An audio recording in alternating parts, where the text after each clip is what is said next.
Mula sa awit 33 verses 13 to 22. From heaven, the Lord looks down and sees all mankind. From his dwelling place, he watches all who live on earth. He who forms the hearts of all, who considers everything they do, no king is saved by the size of his army, no warrior escapes by his great strength. A horse is a vain hope for deliverance. Despite all its great strength, it cannot save. But the eyes of the Lord are on those who fear him, on those whose hope is in his unfailing love, to deliver them from death and keep them alive in famine. We wait in hope for the Lord. He is our help and our shield. In him our hearts rejoice, for we trust in his holy name. May your unfailing love rest upon us, O Lord, even as we put our hope in you. Let us all pray. Dakilang Diyos, aming Ama, Diyos na makapangyarihan sa lahat. Ang puso po namin ay nagagalak sa umagang ito sapagkat muli kami po ay sama-samang nagkatipon mga magkakapatid sa Panginoon. Dito po sa iyong tahanan, dito sa iglesyang ito, Panginoon, sa Bliss. Salamat, Panginoon, sa kalakasan, sa buhay, at sa pag-iingat mo sa amin sa isang buong isang linggo, Panginoon. Salamat dahil ang pag-ibig mo at ang mga pagpapala mo, Panginoon, ay tuloy na nararanasan namin araw-araw. Kaya naman, narito kami, Panginoon, upang pasalamatan ka, bigyan galang ka, upang itaas ka sa aming mga buhay. Ikaw lamang po ang maidakila sa aming mga buhay sa kalagitnaan ito. Pagpalain niyo po ang bawat isa at maranasan po namin ang pagkilos mo sa umagang ito. Ingatan niyo po yung mga kapatid namin na papunta pa lang, and may you bless everyone, Panginoon, sa araw na ito. Salamat po sa lamang ang kapurihan at kaluwalhatian sa tayong Panginoon Kristo Jesus. Amen. Tayo po ay patuloy na sasamba sa ating Diyos. Tinatawagan ko po ang music ministry.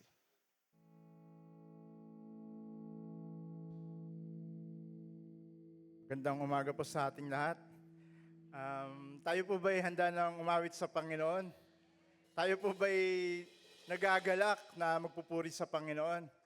No, kung tayo nagagalak, so ibigay po natin yung ating sarili sa pamamagitan ng pag-awit at pagbibigay ng papuri sa ating Panginoon. Ano? Umawit tayo para sa Diyos.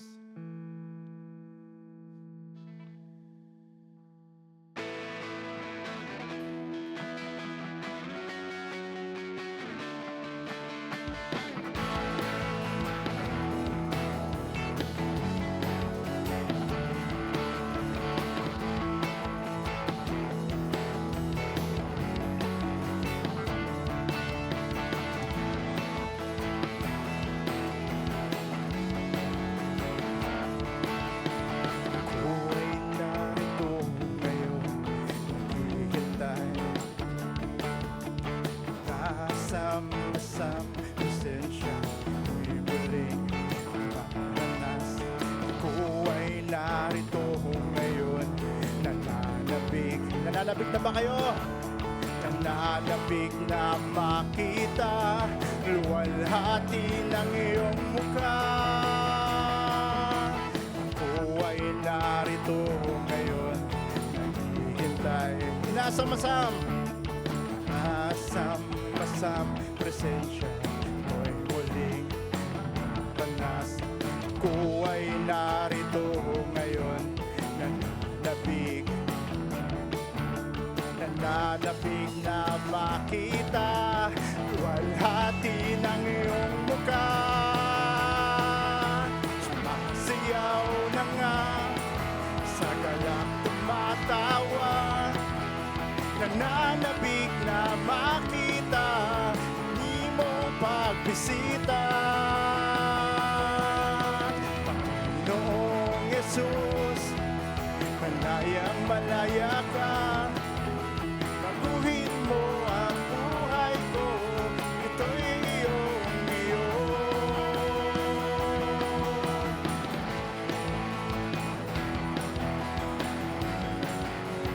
Muli, tayo po'y umawit.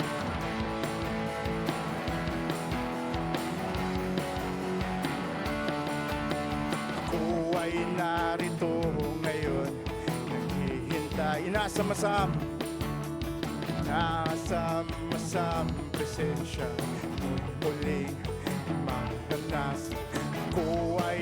narito ngayon. Nananabik na ba kayo? Nananabik na makita luwalhati ng iyong mukha. Sumasayaw na nga, sa galak tumatawa. Nananabik na makita muli mong pagbisita. Panginoong Jesus, Panginoong Jesus, malaya ka. Baguhin mo ang buhay ko, ito'y iyong. Sumasayaw, sumasayaw na nga, sa galak tumatawa. Nananabik na makita muli mo pagbisita. Panginoon, Panginoong Jesus, malaya ka. Baguhin mo ang buhay ko, ito'y iyong.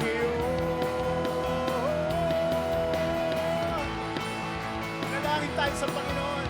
Sa bawat araw, bawat oras, babaguhin niya yung ating buhay.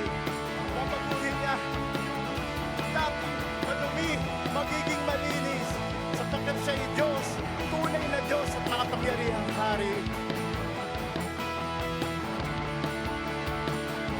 Church, sabay-sabay po natin umawit. Sumasayaw, sumasayaw na nga, sa galak tumatawa. Nananabik na makita muli mo pagbisita. Panginoong Jesus, malaya ka. Baguhin mo ang buhay ko, ito'y iyong. Sumasayaw na nga, sa galak tumatawa. Nananabik na makita muli mo pagbisita. Panginoong Jesus, malaya ka. Baguhin mo ang buhay ko, ito'y iyong. For the last time, sumasayaw, sumasayaw na nga, sa galak tumatawa. Nananabik na makita muli mo pagbisita. Panginoong Jesus, malaya ka. Baguhin mo ang buhay ko, ito'y iyong.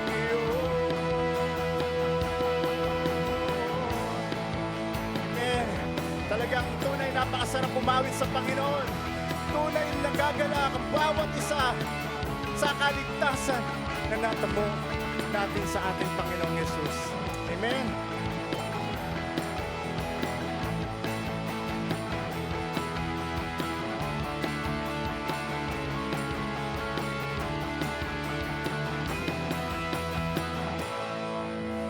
Hallelujah. Patuloy po tayong umawit ng pagsamba sa ating Panginoong Diyos. Umawit na nanggagaling sa ating mga puso. Awiting magbibigay ng papuri, luwalhati sa ating nag-iisang makapangyarihang Diyos. Tunay ang ating Panginoon ay walang katulad. Meron mang mga hari, meron mang mga matataas na tao, meron man tinitingala, meron man pinakamatalino sa buong mundo. Ngunit lahat yan, isang parte lang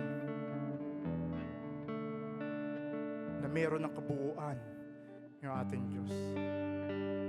Sapagkat ang Diyos natin, wala siyang katulad.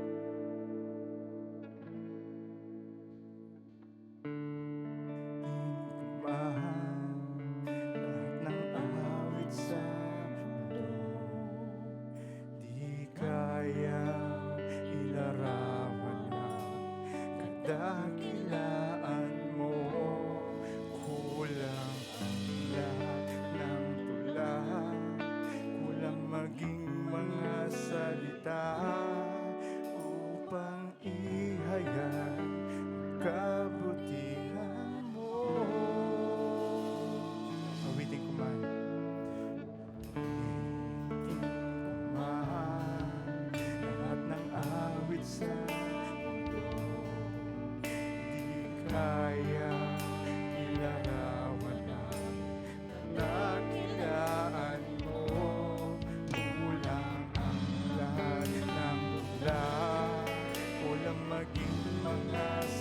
salita upang ihayag ang kabutihan mo. Wala kang katulad, wala nang higit sa'yo. Wala kang katulad, wala nang papantay sa'yo. Ikaw ang Diyos noong pa man, maging ngayon at kailanman. Sa habang panahon, wala kang katulad. Ang lahat ng anak ng Diyos, sabay-sabay umawit, awinin ko man.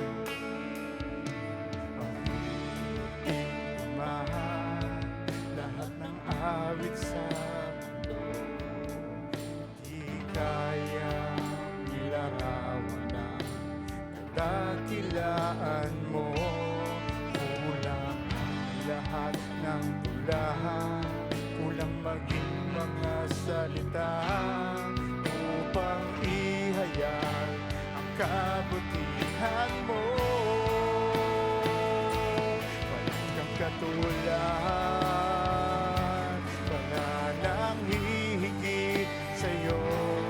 Walang katulad, wala nang papantay sa'yo. Ikaw ang Diyos noong pa man, maging ngayon at kailanman. Sa habang panahon, wala kang katulad.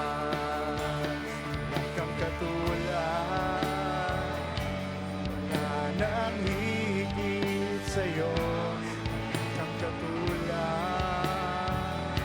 wala nang papantay sa'yo. Ikaw ang Diyos noong pa man, maging ngayon at kailanman. Sa habang panahon, wala kang katulad. For the last time, wala kang katulad. Nang higit sa'yo, walang katulad, wala nang papantay sa'yo. Ikaw ang Diyos noong pa man, maging ngayon at kailanman. Sa habang panahon, sa habang panahon, sa habang panahon, wala kang katulad. Sabay-sabay po nating awitin. Ikaw ang tunay na Diyos. Ikaw ang tunay na Diyos. Ika'y walang katulad. Ika'y nag-iisa. Ikaw lamang, wala nang iba. O ang aming awit, dinggin ang aming tinig, isisigaw sa buong mundo. Ikaw ang tunay na Diyos, ika'y walang katulad, ika'y nag-iisa, ikaw lamang, wala nang iba. Sa'yo ang aming awit, dinggin ang aming tinig, isisigaw sa buong mundo.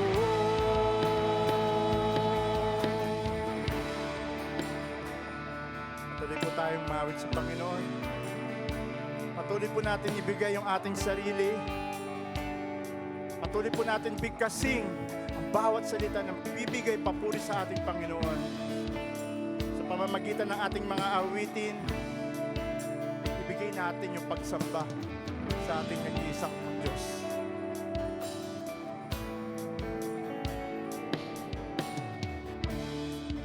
Purihin ka, O Diyos, ang aming alay ay pasamba. Walwalhatian, ang karangalan, kapangyarihan mo'y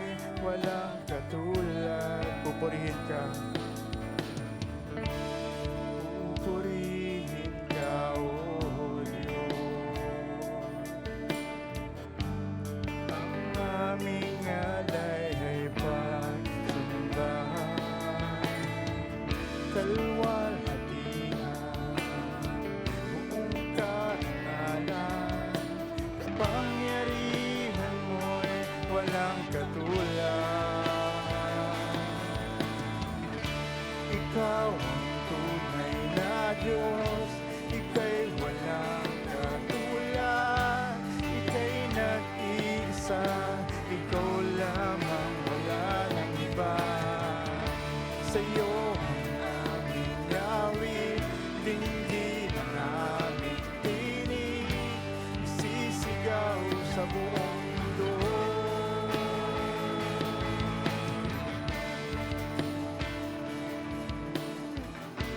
Patuloy po tayong mawit, papuri sa ating Panginoon. Pupurihin ka, O Diyos. Pupurihin ka, O Diyos. Ang aming alay ay pagsamba,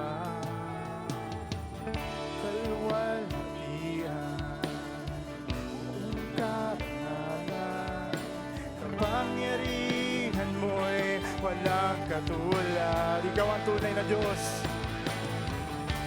Ikaw ang tunay na Diyos. Ika'y walang katulad. Ika'y nag-iisa. Ikaw lamang, wala nang iba. Sa'yo ang aming awit, dinggin ang aming tinig, isisigaw sa buong mundo. Ikaw ang tunay na Diyos, ika'y walang katulad, ika'y nag-iisa, ikaw lamang, wala nang iba. Sa'yo ang aming awit, dinggin ang aming tinig, isisigaw sa buong mundo. Ikaw ang tunay na Diyos, ika'y walang katulad, ika'y nag-iisa, ikaw lamang, wala nang iba. Sabay-sabay po nating awitin. Yo ang awit, dinggin ang aming tinig, isisigaw sa buong mundo. Ikaw ang tunay na Diyos. Ikaw ang tunay na Diyos, ika'y walang katulad, ika'y nag-iisa, ikaw lamang, wala nang iba. Sa'yo ang aming awit, dinggin ang aming tinig, isisigaw sa buong mundo.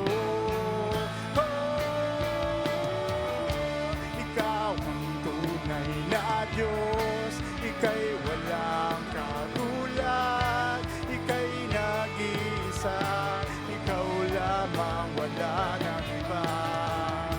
Sa'yo ang aming awit, dinggin ang aming tinig, isisigaw sa buong mundo. Ikaw ang tunay na Diyos, ikaw ang tunay na Diyos, ika'y walang katulad, nag-iisa, ikaw lamang, wala nang iba. Sa'yo ang aming awit, dinggin ang aming tinig, isisigaw sa buong mundo. For the last time, ikaw ang tunay na Diyos, ikaw ang tunay na Diyos, ika'y walang katulad, ika'y nag-iisa, ikaw lamang, wala nang iba. Sa'yo ang aming awit, dinggin ang aming tinig, isisigaw sa buong mundo. Isisigaw!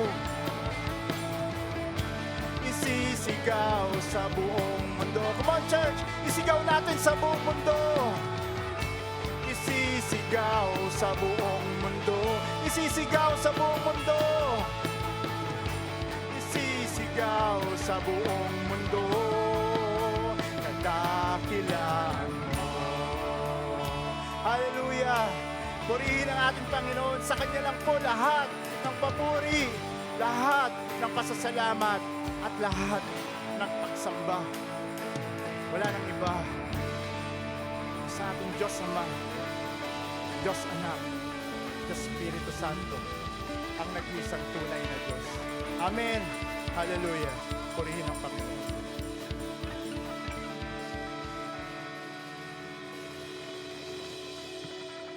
Amen. Purihin po ang Panginoon. Patuloy po tayong lumapit sa ating Diyos sa pamamagitan ng panalangin. Tayo po ay yumuko at lumapit sa ating Diyos na banal. Dakilang Diyos, aming Ama, Diyos na makapangyarihan sa lahat. Ikaw, O Diyos, ang lumikha ng langit at lupa. Ikaw ay aming Ama. Ikaw ang tumawag sa aming Panginoon, sa aming mga pangalan.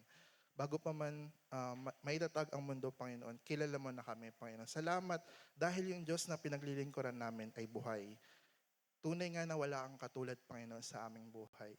Nag-iisa ka lang, Panginoon, sapagkat ikaw ang Diyos namin na may tainga, na nakakarinig ng aming mga dalangin, nakakakita ng aming pagluha. Ikaw nakakita, Panginoon, ng aming mga puso. Naglilingkod kami sa Diyos na buhay. Bagamat hindi ka namin nakita, Panginoon, nagtitiwala kami sa aming mga puso.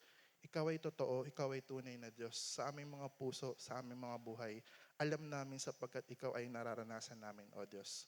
Kaya naman, Panginoon, sa iyo namin ilalagak ang aming buhay, ang aming pag-asa, O Diyos. Salamat dahil hindi ka nagbabago, O Diyos. Kung paano ka nag-perform ng miracles, Lord God, nung unang panahon, Panginoon, magpasa hanggang ngayon. Nagtitiwala kami, Panginoon, na sa buhay namin mararanasan namin yung mga himala na ikaw lamang po ang tanging makakasagot at makakatugon, Panginoon. Nawa dinggin mo, Panginoon, katulad ng aming inawit, O Diyos. Dinggin mo kami, Panginoon, ang aming mga tinig. Alalahanin mo, O Diyos, na kami mula lamang sa alabok. Kami mahina, Panginoon. Ikaw lamang aming kalakasan. Tunay nga, Panginoon, na apart from you, Lord God, we are nothing. We can do nothing, Lord God. Kaya sa panalangin, O Diyos, nagtitiwala kami na diringgin mo po ang aming mga tinig. Katulad ng isang ama, Panginoon, kung paano kami lumapit sa aming mga ama. Alam mo, Panginoon, ang aming mga pangangailangan bago pa kami lumapit. Salamat, Panginoon, dahil ikaw ay mabuti. Kung kami nga pong mga masasama, Panginoon, alam namin kung paano magbigay. Ikaw pa, O Diyos, na Diyos ng kabutihan, Diyos ng kapayapaan, Diyos ng mga himala, O Diyos. Ano man ang hiling namin sa pangalan ng Panginoong Hesus, Panginoon, nagtitiwala kami na ito ay diringgin mo, Panginoon, ayon sa iyong kalooban at sa iyong takdang panahon, Panginoon. Kaya naman, ano man mga kabigatan namin sa aming mga buhay, Panginoon, dalangin ko, nawa, sino man sa amin, Panginoon, nakakaranas sa mga kabigatan, Panginoon, mga pagsubok sa buhay, lumalapit kami sa iyo, Panginoon, sapagkat ito yung pangako mo, Panginoon, sa iyong salita. Natutugon ka, Panginoon, kung kami tatawag. Ikaw, at kung kami lalapit, Panginoon, ikaw ay tutugon, Panginoon. Salamat dahil meron kami ganitong pag-asa sa aming mga puso na hindi po mawawala. Lord, pinagkakatiwala namin sa iyo ang aming mga buhay, mga pamilya namin na mayroon po mga karamdaman. Nawa, Panginoon, ikaw po yung magpagaling sa kanila sa pangalan ng Panginoong Yesus. Nawa, ang kagalingan ay kanila pong maranasan sa kanilang mga buhay. We also pray for those who are grieving, Lord God. We pray for comfort. Panginoon, nawa ikaw po yung mangusap sa kanila, Panginoon. Hindi namin kayang mabatid yung isip nila at yung damdamin ng isang tao, Panginoon. Subalit, ikaw ang Diyos na lumikha sa kanila, Panginoon. Kaya naman, inilalapit namin sila sa iyo upang nang sa gayon, Panginoon, ikaw muli ang magdulot ng kagalakan sa kanilang mga buhay, sa kanilang mga puso, Panginoon. Ikaw lamang po ang kayang magkaloob ng tunay na kagalakan sa buhay namin, Panginoon. Kaya naman, hinihiling po namin ito sa bawat isa sa amin, Panginoon. We also pray, Lord God, sa gawain mo sa umagang ito. Nawa, ikaw po'y mag-bless sa natitira pong oras ng pagsamba namin sa inyo. Ikaw lamang po'y maluwalhati. At nawa, ang pagkilos ng iyong banal na Espiritu ay maranasan po ng bawat isa, Panginoon. We entrust, Panginoon, sa iyo ang iyong lingkod na magbabahagi po ng iyong salita. Nawa, ikaw po yung mapagpala, Panginoon, sa umagang ito. Ito lamang po ang aming dalangin sa tanging pangalan ni Kristo Jesus. Amen. Makakapuna po tayong lahat. Tinatawagan ko po si Brother Bok para po sa God's Word.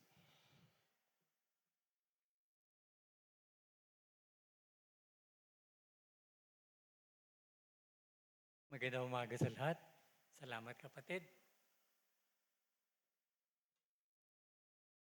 Kanina, habang pinagmamasdan ko yung ating song leader, sabi ko, boyish na boyish ang dating. Hindi ko alam kung dahil sa hairdo or what. Pero nakakatuwang pagmasdan kanina. Nakakatuwang isipin din na talagang patuloy ang pagkilos ng Panginoon maging sa ating kalagitnaan. Pinagpapala niya tayo one way or another. Even in some thoughts na makita natin yung mga kapatid natin na gano'n. Na, yun nga, batang-bata ang dating. Boyish na boyish. Well, halos patapos na yung kalahating taon. Hindi lang patapos ang Hunyo, patapos na yung kalahati ng taon. Napakabilis ang panahon. Papasok na tayo sa pangalawang kalahati. Lalo na't pinagtutuunan natin yung ating paglalakbay na kasama ang Panginoon. At kung paano tayo talagang higit na makapaglalakbay na kasama siya. At nandito nga ating pinag-uusapan kung ano yung dapat ng mga pinapahalagahan sa buhay, mga values na dapat na talagang kinocultivate natin ng gusto.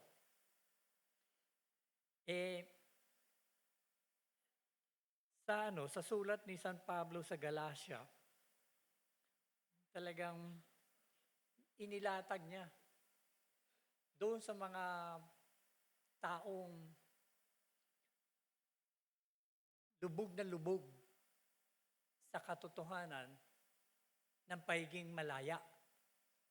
Kasi itong mga Galatia na to, yung mga Galatians na to, mga galing sa lugar ng Gaul, yung kasalukuyang France. Ito yung mga taong to yung talagang marubdob. Yung kanilang pagnanasa na maging makapamuhay ng malaya. Sa kaisipan, sa lahat. Hindi nila gusto talaga yung pananakop sa kanila ng ibang mga dayuhan, lalong-lalo na ng Imperyong Romano.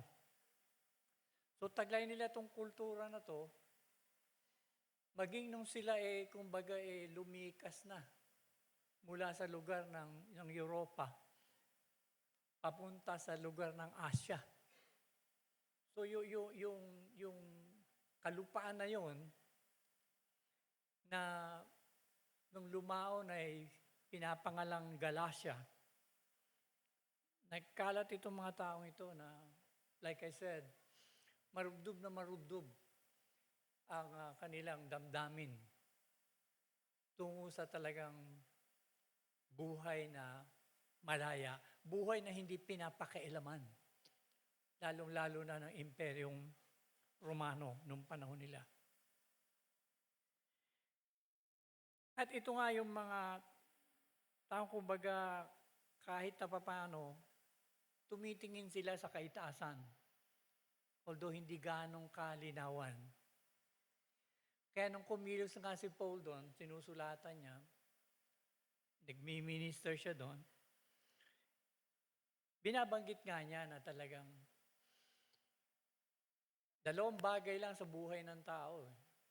Yung pagiging tao mo, yung flesh, na may sariling katalinuhan, sariling buhay, sariling pananaw, na siyang nagtatakda kung paano ka mamumuhay, as against yung pagkilos ng kabanal-banalang Diyos sa buhay mo upang higit ka pang makakita ng mas malawak na katotohanan. At ito nga yung buhay spiritual. Ito yung parang buhay mistika. Buhay na hindi sinasaklaw lamang ng nakikita, ng naiintindihan, kundi buhay na talagang nagsisimula sa talagang pananampalataya. Kasama nga dito yung pagbanggit niya na yung tunay na dapat na pinapahalagahan yung tunay na dapat na values ay yung mga bagay, mga values, mga pinapahalagahan na nagsisimula sa pagkilos ng Diyos.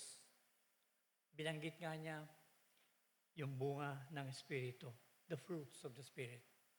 Basahin natin yung salita ng Diyos para sa atin ngayong umaga na matatagpuan natin sa sulat ni San Pablo sa taga-Galacia sa ikalimang kapitulo, chapter 5. Makikita natin to sa verse 22 hanggang 26. Kung nakita na ninyo yung sa inyong mga aklat, anyayahan ko kayong tumayo. Ito'y bilang pagbibigay galang sa pagbabasa ng kanyang salita sa kalagitnaan ng ating gawain.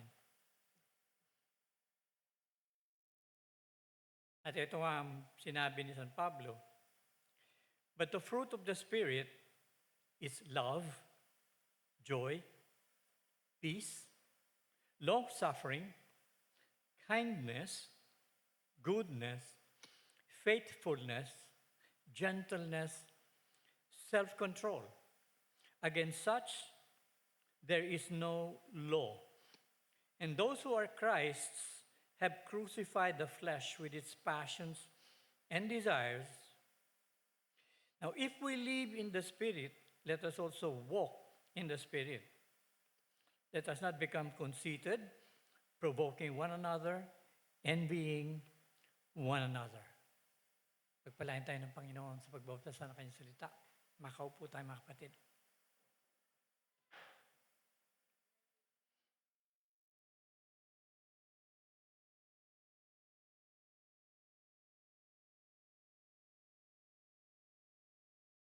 So dito binanggit nga ni Pablo itong bunga ng Espiritu, fruits of the Spirit. While ginamit na yung metaphor na to, it goes beyond yung kaisipan na kumbaga spontaneous na kumikilos to sa puso ng tao. Na kumbaga kahit ayaw mo, lalabas yung love. Kahit na ayaw mo, lalabas yung joy. Kahit na ayaw mo, nandyan yung peace. Hindi ganun ito eh. Kasi nando doon yung salimbayan ng personal na paggilos, personal na pananaw, personal na pananampalataya, at personal na pagkilala, pagsunod. Kumbaga, kaalakbay, yung pagkilos ng kapangyarihan ng Diyos. So, hindi ito yung parang automatic. But nagaganap lang to kung ang tao ay basically living in the Spirit. Basically, namumuhay siya sa kapangyarihan ng banal na Espiritu. Nang ibig sabihin din naniniwala siya sa katotohanan ng kaisa-isang tunay na Diyos ng kanyang tatlong persona. Ang Ama, ang Anak, at ito nga ang banal na Espiritu. So, naniniwala siya dito. And he is living in that kind of a belief system. More than the belief system, kabuuan ng katauhan.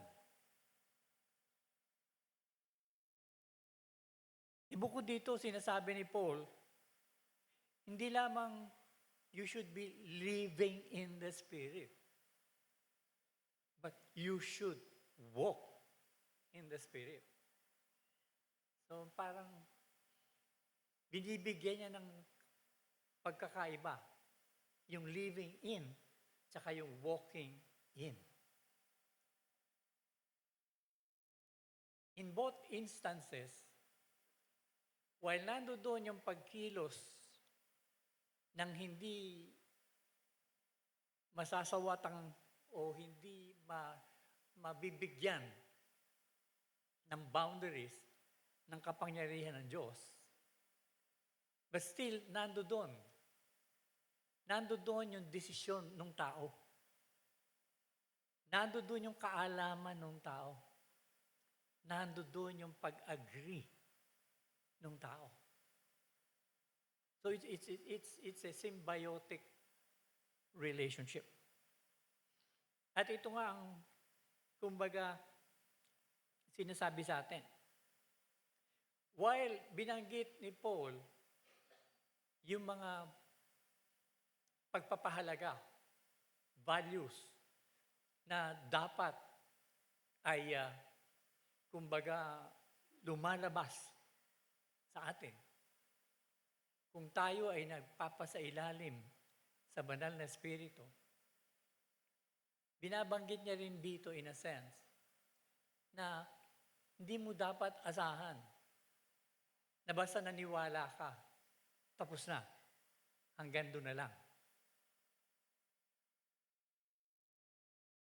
Dito lumalabas yung sinasabing faith without works is dead. Na kumbaga, while nandoon yung faith mo, nandoon yung pananampalataya mo, na nakatuon sa katotohanan, mahalaga na kumikilos ka rin naman tungo sa pag-alam, sa paniniwala, at awareness nitong katotohanan ito. And kikilos ka. Hindi sapat na nakaupo ka lang, nagme-meditate palagi, and then tapos na. You have to live out, ipapamuhay mo yung kung anumang natututuhan mo na nakabase sa katotohanan ito. Kaya nga, pangunahin dito sinasabi na while inilalatag ni Paul yung mga pagpapahalaga na yon, in-emphasize pa niya na against this, yung mga values na yan, there is no law. Binanggit ito ni Paul kasi yung mga taong sinusulatan niya, yung mga taong miniminister niya, ito yung mga taong pinipilit hikayatin na kung gusto nyong mamuhay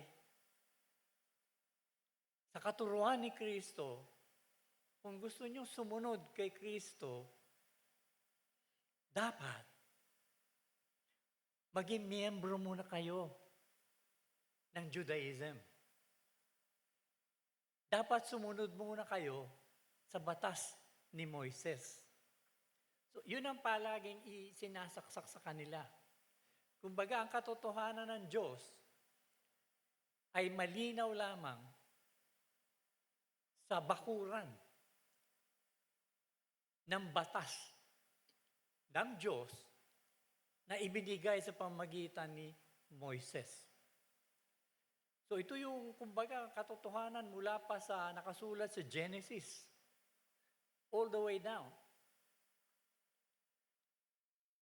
So, sabi sa kanila, kumbaga, kung gusto nyo talagang maging totoo kayong mananampalataya, dapat magpatuloy muna kayo.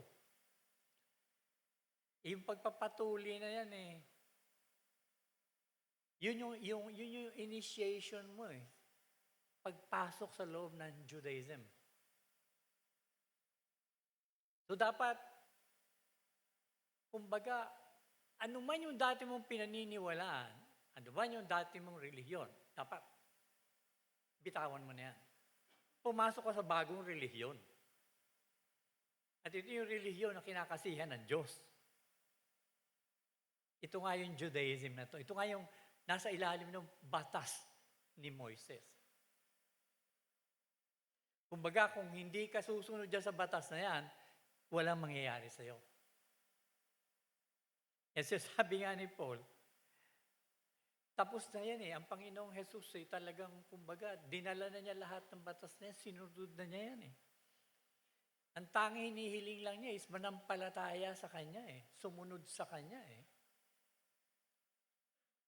Pero hindi. Lalo na itong mga Hudyo na to, ang sa kanila, hindi dapat baliwalain itong mga ito. Eh, sinasabi nga ni San Pablo sa taga-Galacia, kung babasahin niyo yung kabuuan na yan, makikita yung sinasabi sa kanya, bay, kung ikaw ay magpapasa ilalim dyan, hindi pwede sa ilang batas lang na gusto mo magpasa ilalim. Hindi. Kundi sa kabuuan niya, sa lahat ng niya, magpapasa ilalim ka. Dahil pag binali mo ang isa, do sa more than 600 na yan na batas, ay binali mo na lahat yung batas na yan. So yung kaparusahan, ibibigay sa'yo. Hindi lamang dahil binali mo o hindi mo sinusunod yung lahat ng batas. Masira ka lang sa isa, nasira ka na sa lahat. So kung ano man yung kaparusahang meron doon, kahit isa lang ang binali mo, tataglayin mo yung kaparusahang yan. Pero sinasabi niya, hindi na ito takbo ngayon eh. Ang hinihiling lang sa atin is manampalataya tayo. So ngayon, inilalatag nga niya yung katuruan ng Panginoong Jesus sa pamamagitan ng banal na Espiritu. At binabanggit ka niya, ito yung mga values. Ito yung dapat pinapahalagahan. Na kung talagang mananatili sa'yo, hindi ka babali ng batas. In fact, sabi nga niya, kung tutusin, yung buong 600 plus na batas na yan, umiikot yan sa isang batas lang. Isa doon sa two greatest commandments. Basic na yung loving God with all your heart, with all your mind, with all your soul, with all your strength. Pero yung pangalawa, that you should love your neighbor as you love yourself. At katulad nga nung napag-usapan natin last time, yung katanungan, sino ba yung neighbor ko? And then naglinaw sa atin, katulad ng sinasabi ng banal na salita, na ang neighbor mo ay yung marunong magpahalaga sa'yo. Hindi yung dahil pakikinabangan mo lang siya, kundi yung may pagpapahalaga. Pero magsisimula ito sa'yo bilang neighbor, hindi sa kanila na neighbor mo. In other words, ang pagpapahalaga, yung loving your neighbor as you love yourself, will begin with you, not with them. Hindi yung parang magre-respond ka lang sa ginagawa nila. Hindi. Dapat gagawin mo yan sa kanila, whether they respond or not. Kasi sabi nga, yun yung essence eh. To love your neighbor as you love yourself. In fact, kumbaga talagang pinatulis ng todo, kumbaga, hinasa ng todo ng Panginoon yung talim ng katotohanan to. Na yung loving your neighbor as you love yourself, talagang itinuo niya ng punto doon sa mga sumusunod sa Kanya. Sa mga naniniwala sa Kanya, sa nananampalataya sa Kanya. At ang Kanyang sinabi, bagong batas ibinababa ko sa inyo. Mag-ibigan kayo. Love one another as I have loved you. Ganun nyo dapat mahalin ang isa't isa. By the way, it is more than mahalin eh. Kundi ibigin eh. Yung pagmamahal, it has something to do with pagtingin mo at binibigyan mo ng valuation. May value. Mahal siya, hindi siya mura. Okay? So mataas ang value niya. Hindi siya mababa. So yung pagmamahal. Pero yung pag-ibig goes beyond merely looking and valuing. Yung pag-ibig, nandoon yung desire mo, ibig mo. Ibig mong mapabuti siya. Ibig mong maging katulad mo siya. Kaya you will seek yung kabutihan ng taong to. At ito yung sinasabing pag-ibig na dapat mayroon tayo, yung agape. Yung pagmamahal na hindi lamang dahil may dinudulot na sarap sa loob mo. Yung pagmamahal na hindi lamang may dinudulot na, kumbaga mabuting bagay para sa'yo. Kundi ito yung pagmamahal na talagang nagnanais na mapabuti yung minamahal mo. At pwede lamang mangyari ito kung yung minamahal mo matututuhan. Yung talagang pinagmumulan ng tunay na kabutihan. At iisa lamang ito, ang Diyos sa pamagitan ng kanyang anak na si Jesus at sa pagkilos ng banal na Espiritu. Kaya nga dito sinasabi nga niya, ito yung mga pagpapahalaga, ito yung mga values, there is no law against this. Ito dapat sinusunod, sabi nga niya. And kung tutusin, sabi niya, kung totoong ikaw sumusunod sa Panginoon, sabi niya gano'n, abay, ipapako mo na sa krus yung iyong flesh. Ipapako mo na sa krus yung iyong pagkatao. Yung iyong katauhan. Anything that you have,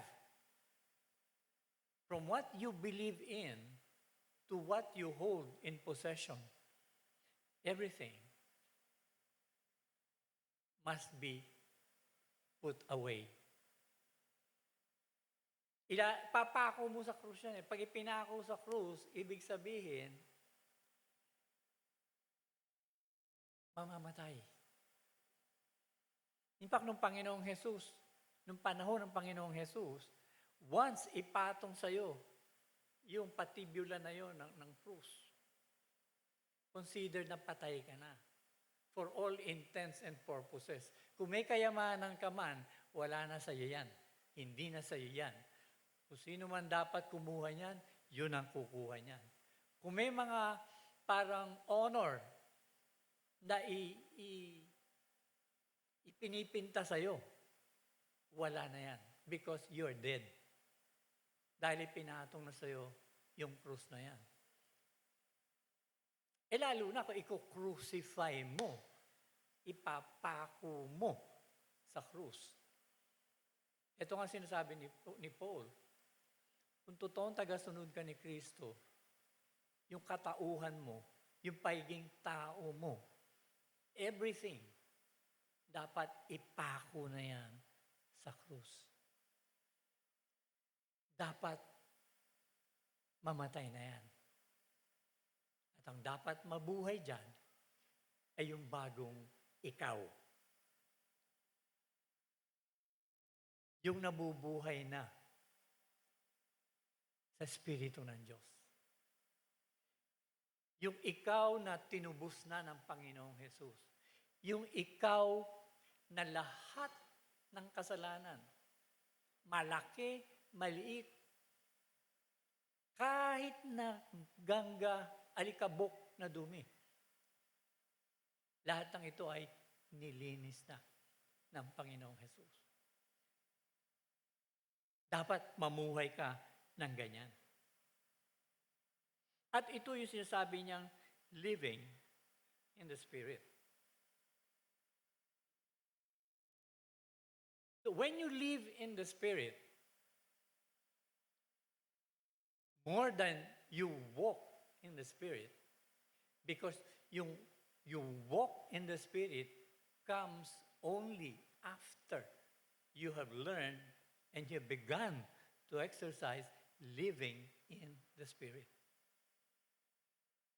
At yung living in the Spirit na to would mean nananampalataya ka sa katotohanan ng Espiritu Santo. But more than nananampalataya ka, umabot ka na sa punto na alam mo, you know. You're not just believing, you know. Merong malaking paglundag yan. Iba yung naniniwala ka lang.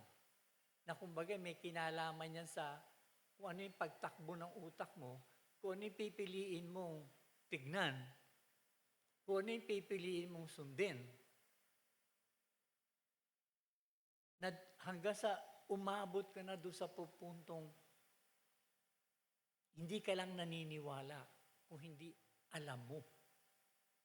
Alam mo na ito ang tama. Alam mo na ito ang dapat gawin. So, you don't just believe, but you must know. And having believed and knowing, papasok dyan dapat yung awareness mo. Aware ka. Aware ka sa katotohanan. Aware ka sa presensya. Aware ka kung sino yung banal na espiritu na yan. Aware ka. More than just believing, more than just knowing, aware ka. Kung ano yung tunay na pagkilos na yan ng banal na espiritu. Malinaw sa'yo na hindi ito yung nagdadadada ka lang na kung ano nung lengguwahe. Na sinasabi nilang, pag ikaw nabinyagan ka ng Espiritu, bubula na ang bunganga mo ng kung ano nung lengguwahe.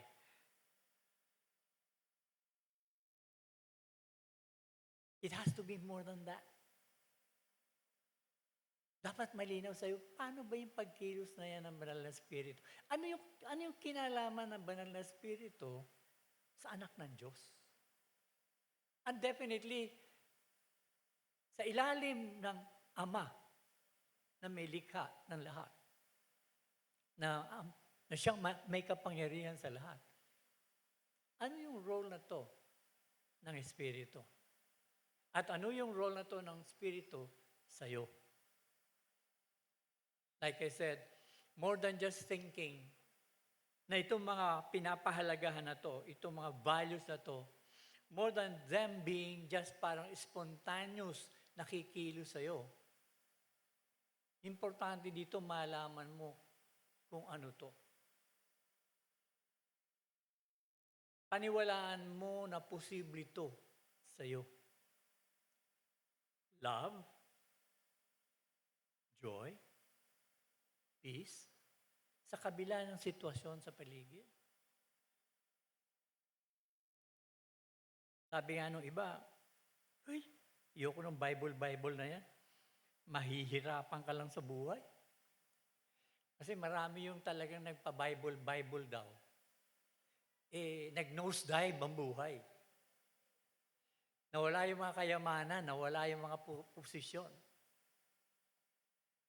Tingin nga nung iba, nagmukhang tanga rin sa paligid .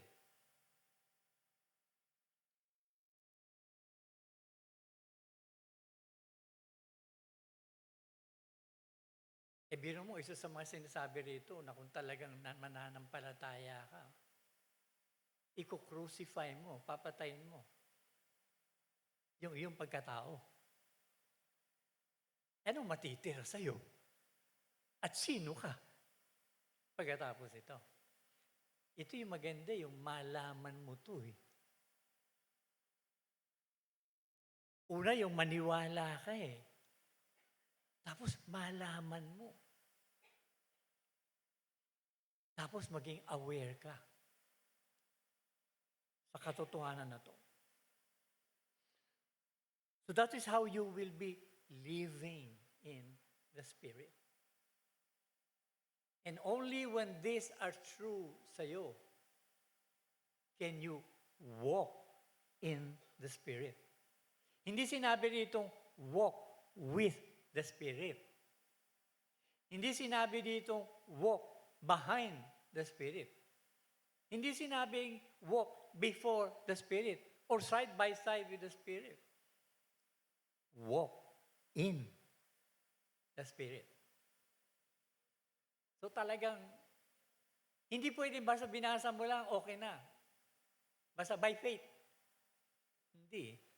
You really have to dig deeper by the grace of God. And based on true knowledge na ibinibigay sa atin ng banal na Espiritu through the Scriptures. Hindi yung basta katuruan lang ng kung sino-sino. Lalo na yung mahuhusay magsalita. Lalo na yung may mga papakita pa sa iyo mga ebidensya, kuno. Kundi katotohanan nagmumula sa banal na salita na talagang pinag-aaralan mo. So that you begin with believing and then knowing and then becoming aware. So that you will begin to understand and realize yung role mo kung paano i-cultivate itong mga values na to, itong mga pinapahalagahan na to. Because as you journey with God, then lumalago ito, lumalaki ito. Katulad ng bunga na ginamit na metaphor ni Paul. Hindi ito nagsisimula na buo kagad ng malaki. Kung meron mang ganyang bunga, definitely plastic yan. Artificial yan. Ito yung magagandang tignan ng mga fruits na manufactured ng tao. Magandang tignan, pero wala talagang halaga. Kahit anong kagat ang gawin mo, yung wax, if ever, ang malalasahan mo. At definitely, walang nutrients na ibibigay sa'yo. Lason pa nga ang ibibigay sa'yo. Pero magandang tignan. Hindi ito yung fruits na yan eh. Ito yung fruits na nagsisimula sa natural na pagtakbo niya. Nagsisimula sa maliliit na buds hanggang sa nagiging bulaklak, hanggang sa nagsisimulang maging buds ulit, and then mula doon, lumalabas, lumalaki, lumalago yung bunga. It is a process, mga kapatid. Walang instant na Kristiyano. Instant yung salvation mo, yes. Pero yung pamumuhay mo, yung paglago mo, proseso yan. Kaya nga sa loob ng simbahan, may makikita kang parang hindi lang matanda. Kundi makikitaan mo ba ng kakaibang ugali? Madadama mo yung presensya niya, madadama mo sa mukha niya, madadama mo sa kanyang pagngiti, maging sa paghalakhak niya, madadama mo yung maturity. Madadama mo din yung iba na bagaman at kumbaga kaganda-ganda ng suot, kaganda-ganda ng mga gamit. Pero alam mo, baby pa. Lalo na pagdating sa mga kaalamang spiritual. Lahat ito maglilinaw sa iyo. Even as you live in the Spirit, even as you walk in the Spirit. You don't walk behind, you don't walk beside, you don't walk before, you don't walk with, you walk in. So nandoon yung kailangan mo talagang sa biyaya ng Diyos ay higit na lumalim yung iyong spiritual self na mapag-aralan mo ng todo ang Skriptura ayon sa katotohanan na itinuturo ng tunay na teolohiya sa paligid at ayon din naman sa iyong pagsasaliksik at ayon sa pagtuturo sa iyo ng banal na Espiritu. So hindi ka papaalipin sa mahusay magsalita. Hindi ka maaalipin doon sa mga mahilig sa gimmick para lamang ma-attract ka. No. And definitely, it means you spend time with God, prayerfully reading the Scriptures, prayerfully relating with Him, allowing the Spirit to lead you, walking by the teachings na ibinaba ni Yesu Kristo, and then realizing yung kapangyarihan ng Ama na kumikilos. So you realize it's not a question of joining a church o yung malalaking fellowship, yung gumagasta ng todo dito sa mga malls and everything. As against yung mga katulad nito sa atin sa BCFC na walang sariling building. Pero for more than 20 years, ito pinapagamit sa atin ng Panginoon. At nandiyan yung pagpapala sa atin ng Panginoon. Binibigay niya sa atin yung kanyang mga anak na naggagabay sa atin. So mga kapatid, we must continue to live by faith. We must continue to understand. We must believe, we must know, we must become aware. Pwede lang ito kung nakikipag-ugnayan ka sa Panginoon. Palagi. Hindi tuwing linggo lang. Hindi tuwing 10:00 lang ng umaga. Kasama si pastor.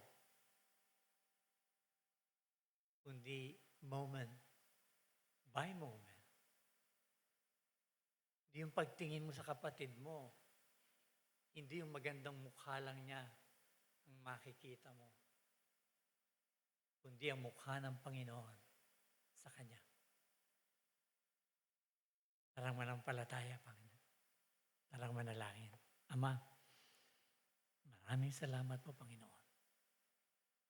Patuloy mo po kaming hawakan. Patuloy mo po kaming akayin. Patuloy mo po kaming gabayan.